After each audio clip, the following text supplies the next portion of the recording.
Проблемот е во тоа, кој е за да се свири македонската химна и кој е против да се свири македонската химна. Дали некој се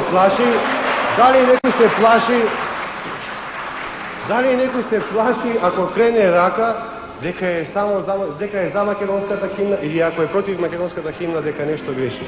Ако се свири македонската химна во оваа сала, сигурно сите ќе станеме или оние што ја почитуваат ќе станат. Оние кои не ја почитуваат дека излезат. Да се испеат двете химни.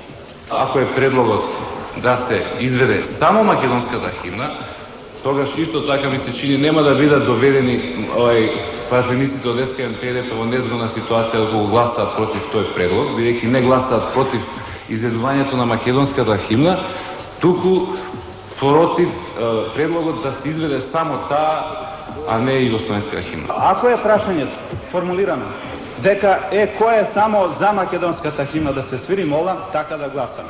А не кој е за македонската химна за да би се довеле во заблуда другите дека се против македонската химна што сака да гласат и за двете химни. Тоа е едно што сакам да кажам.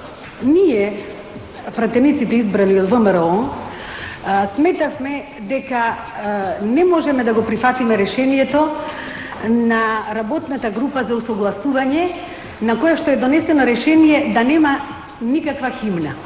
На вако важен момент сметавме дека мора да прозвучи македонската химна. Спремни сме да ја браниме Југославија, но само како заедница на рамноправни, суверени држави.